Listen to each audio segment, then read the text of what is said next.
नमस्कार बंधुरा सुचित्रास ब्लग থেকে তোমাদেরকে জানাই স্বাগত। আশা করি তোমরা ভালো আছো। তো আজকে ছাদে চলে এসেছি। দেখো আকাশের পরিবেশটা কি সুন্দর লাগছে, মনোরম একটা পরিবেশ, কি সুন্দর আকাশী কালারের মধ্যে সাদা মেঘের ছড়াছড়ি, যেন মনটা জুড়িয়ে যাচ্ছে, চোখটাও জুড়িয়ে যাচ্ছে, বেশ সুন্দর লাগছে। তো আমি ছাদে কিছু কাজ করার জন্য এসেছি। রান্নাঘরের অনেকগুলো কৌটা বেশ আঠা আঠা হয়ে গিয়েছে। আসলে গ্যাসে রান্না করলে আঠা আঠা হয়ে যায়, তো সেগুলো আমি একটু পরিষ্কার করে নেব। আর এর সঙ্গে আমি নিরামিষ কিছু থালা বাসন ধুয়ে মেলে দিয়েছি এখানে। তো কৌটাগুলো আমার ধোয়া হয়ে গেল। আজ প্রচুর কাজ, ছুটির দিন, সকাল থেকে অনেক কাজ করছি। তো কৌটাগুলো দেখো ধুয়ে মেলে দিয়েছি, রোদে শুকোতে দিয়েছি। রোদের তাপও বেশ সুন্দরই আছে। এদিকে অনেকগুলো কাপড় চোপড় কেচে নিয়েছি। তারপর কাপড় চোপড়গুলো মেলে দেওয়া হলো। এখন আমি রান্নাঘরে যাওয়ার আগে চানটা সেরে, পুজোটা সেরে তারপর রান্নাঘরে যাব।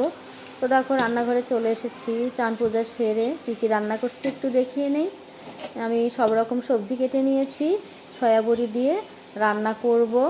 তো সয়াবড়িটা একটু গরম জল দিয়ে আমি একটু ধুয়ে নেব, তারপর ঠান্ডা জল দিয়ে ধুয়ে নেব। আর এদিকে কয়েকটা ঢেঁড়স ধুয়ে নিচ্ছি ভাজা করবার জন্য, সঙ্গে দুটো ডিম ভেজে নেব।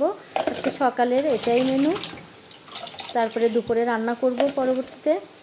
রান্না খাওয়াটা শেষ হলে তারপরে দুপুরের জন্য রান্না জোগাড় করব। তো আমি তরকারিতে দেবার জন্য একটু জিরে ভেজে তুলে নিচ্ছি,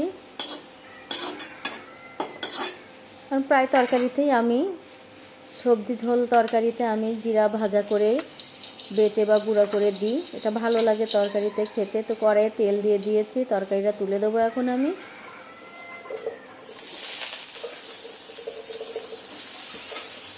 সয়াবড়িগুলো একটু হলুদ লবণ দিয়ে হালকা লাল লাল করে ভেজে তুলে নেব।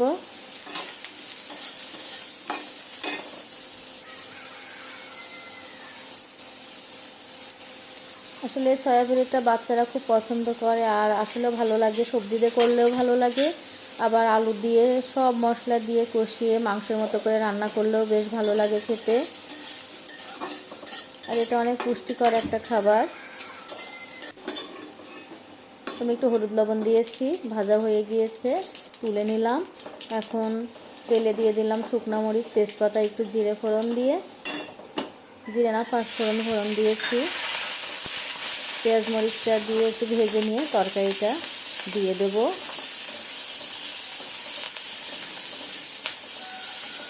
সবজি তরকারিতে কাঁচামরিচটাই মেইন, কাঁচামরিচের ঝালটা বেশি হলে ভালো লাগে। তো আমি তরকারিটা দিয়ে দিলাম। আমি অনেক রকম তরকারি দিয়েছি, কাঁচা কলা, ডাঁটা, পটল, বেগুন, মিষ্টি কুমড়ো, আলু।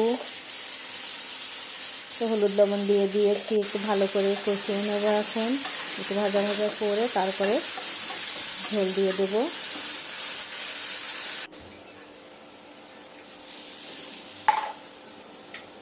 তো কষানো হয়ে গিয়েছে, তরকারিতে একটু পরিমাণ মতো জল দিয়ে দিয়েছি ঝোলের জন্য। আমি বেশি মশলা ব্যবহার করিনি, একটু ঢেকে দিচ্ছি সেদ্ধ হবার জন্য। সয়াবড়িটা দিয়ে দিয়েছি, জিরা বাটাটা দিয়ে এখন তরকারিটা নামিয়ে নেব।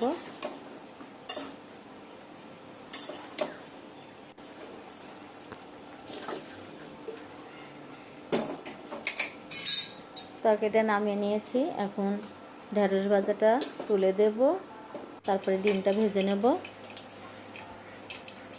তো কড়াইয়ে তেল দিয়ে দিয়েছি, পেঁয়াজ মরিচটা দিয়ে দিলাম,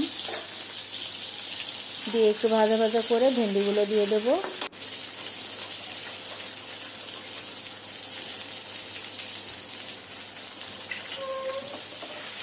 হলুদ লবণ দিয়ে দিলাম।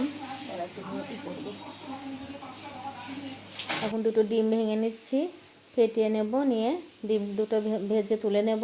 তো বন্ধুরা ভিডিওটা তোমাদের কেমন লেগেছে অবশ্যই জানাবে।